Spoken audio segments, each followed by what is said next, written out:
95% of who we are by the time we're 35 years old is a memorized set of behaviors, emotional reactions, unconscious habits. You believe that your thoughts have something to do with your destiny, and you can't think greater than how you feel, or feelings have become the means of thinking. So if you think about it, people wake up in the morning, they begin to think about their problems. Those problems are circuits of memories in the brain. Each one of those memories are connected to people and things at certain times and places. And if the brain is a record of the past, the moment they start their day, they're already thinking in the past. Each one of those memories has an emotion. Emotions are the end product of past experiences. So the moment they recall those memories of their problems, they all of a sudden feel unhappy, they feel sad, they feel pain. Now, how you think and how you feel creates your state of being. So the person's entire state of being when they start their day is in the past. So what does that mean? The familiar past will sooner or later be predictable future. So if you believe that your thoughts have something to do with your destiny, and you can't think greater than how you feel, or feelings have become the means of thinking, by very definition of emotions, you're thinking in the past. And for the most part, you're going to keep creating the same life.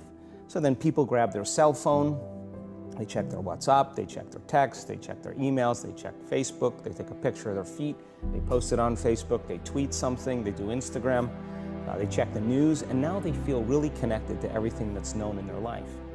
And then they go through a series of routine behaviors. They get out of bed on the same side, they go to the toilet, they get a cup of coffee, they take a shower, they get dressed, they drive to work the same way, they do the same things, they see the same people, they push the same emotional buttons, and that becomes the routine, and it becomes like a program. So now they've lost their free will to a program, and there's no unseen hand doing it to them. So then a person can say with their 5% of their conscious mind, I want to be healthy, I want to be happy, I want to be free. But the body's on a whole different program. So then how do you begin to make those changes? Well, you have to get beyond the analytical mind, because what separates the conscious mind from the subconscious mind is the analytical mind. And that's where meditation comes in, because you can teach people through practice how to change their brainwaves, slow them down. And when they do that properly, they do enter the operating system where they can begin to make some really important changes. So most people then wait for crisis or trauma or disease or diagnosis. They wait for loss, some tragedy to make up their mind to change. And my message is, why wait?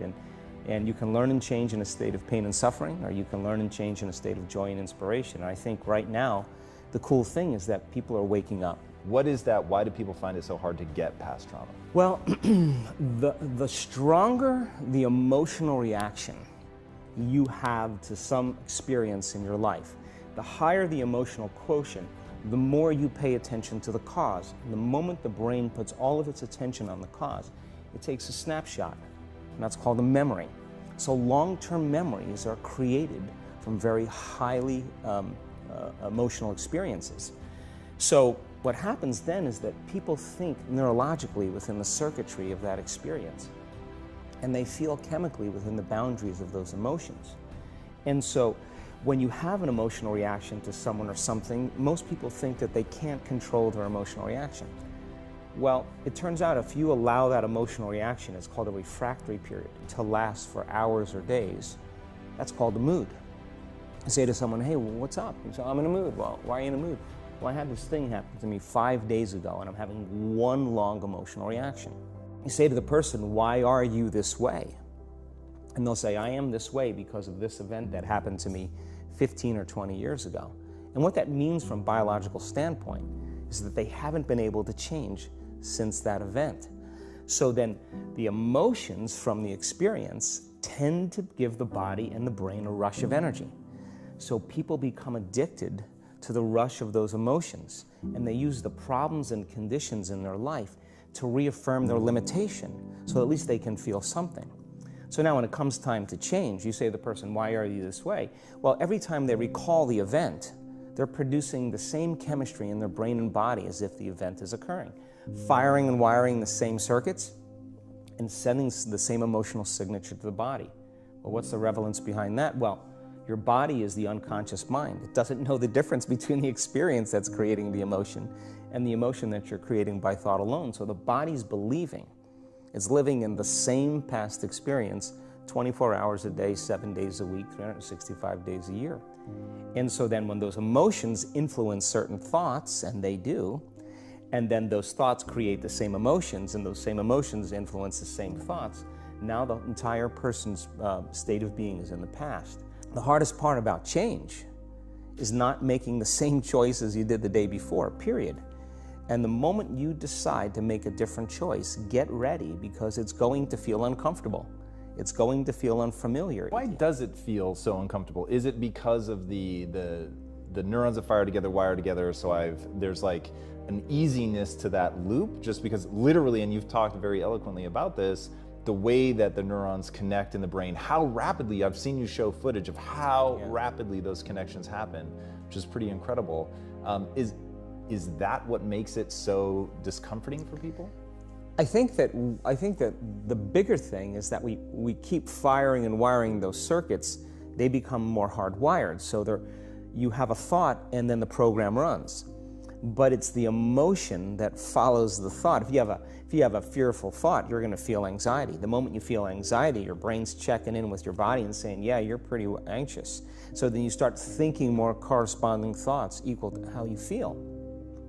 Well, the redundancy of that cycle conditions the body to become the mind. Your body is your unconscious mind.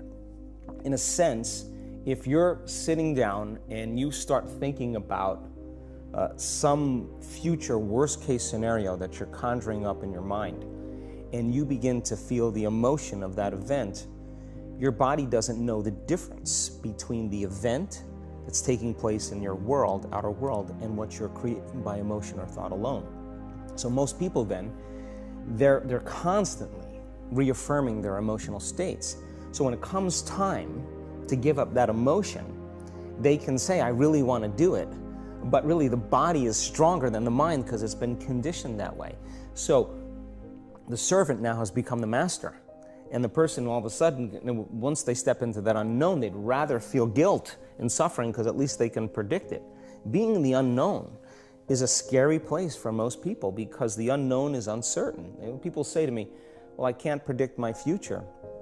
I'm in the unknown, and I always say the best way to predict your future is to create it. Not from the known, but from the unknown. What thoughts do you want to fire and wire in your brain? What behaviors do you want to demonstrate in one day? The act of rehearsing them mentally, closing your eyes, and rehearsing the action. Rehearsing the reaction of what you want, or the action of what the action of what you want. By closing your eyes and mentally rehearsing some action. If you're truly present, the brain does not know the difference between what you're imaging and what you're experiencing in 3D world. So then you begin to install the neurological hardware in your brain to look like the event has already occurred. Now, your brain is no longer a record of the past. Now it's a map to the future. And if you keep doing it, priming it that way, the hardware becomes a software program. And who knows, you just may start acting like a happy person. And then I think the hardest part is to teach our body emotionally what the future will feel like ahead of the actual experience. So what does that mean? You can't wait for your success to feel empowered. You can't wait for your wealth to feel abundant.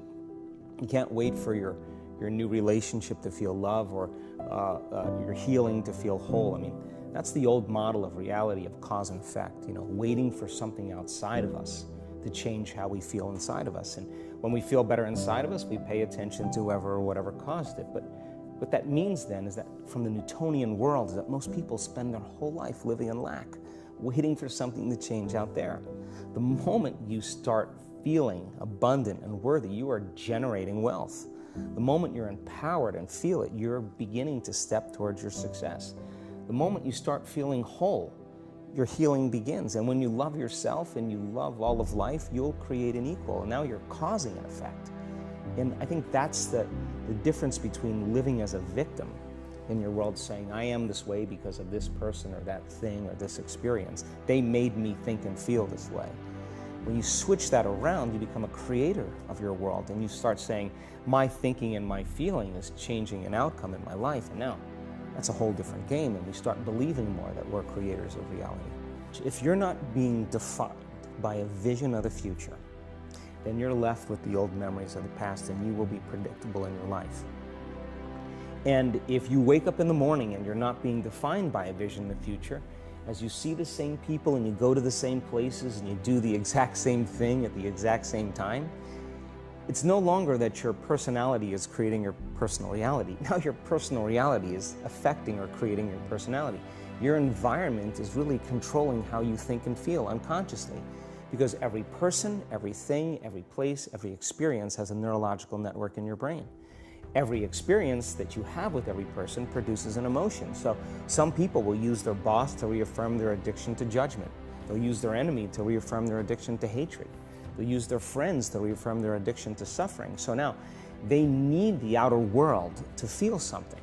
So to change then is to be greater than your environment, to be greater than the conditions in your world. And the environment is that seductive.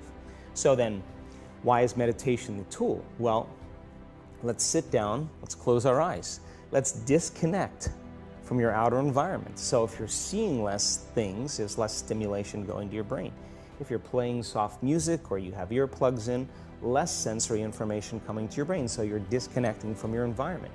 If you can sit your body down and tell it to stay like an animal, stay right here. I'm going to feed you when we're done. You can get up and check your emails, you can do all your texts, but right now, you're going to sit there and obey me. So then, when you do that properly, and you're not eating anything or smelling anything or tasting anything, you're not up experiencing and feeling anything, you would have to agree with me that you're being defined by a thought, right? So when the body wants to go back to its emotional past, and you become aware that your attention is on that emotion, and where you place your attention is where you place your energy, you're siphoning your energy out of the present moment into the past, and you become aware of that, and you settle your body back down in the present moment, because it's saying, well, it's 8 o'clock, you normally get upset because you're in traffic around this time, and here you are sitting, and we're used to feeling anger, and you're off schedule. Oh, it's 11 o'clock, and you usually check your emails and judge everybody. Well, the body's looking for that predictable chemical state. And most people, when they have a thought, they just think that that's the truth. And I think one of my greatest realizations in my own journey was, just because you have a thought doesn't necessarily mean it's true.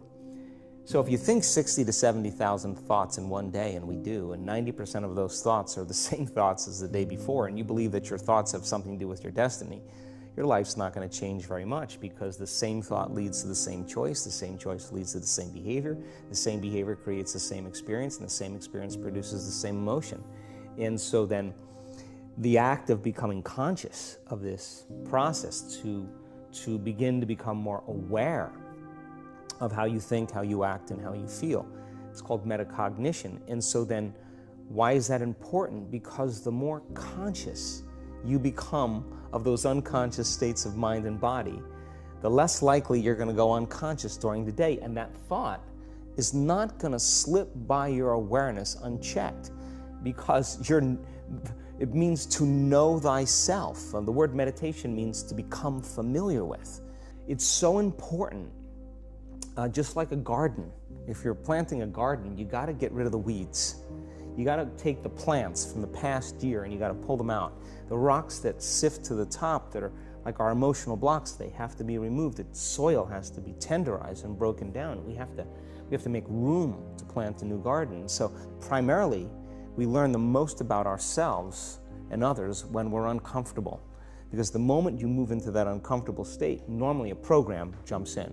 When that program jumps in, it's because the person doesn't want to be in the present moment and engage it consciously. And then my final question, what's the impact that you want to have on the world?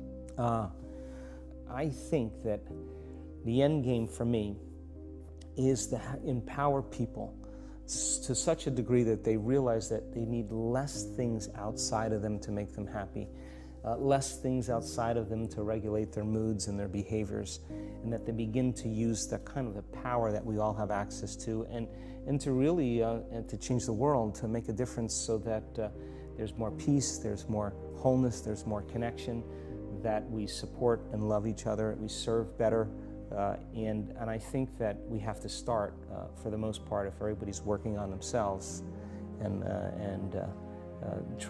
doing their best to present the greatest ideal of themselves to the world, I think the world will be a better place. And so that's my passion, and I'm witnessing it happening now more than I ever thought I would.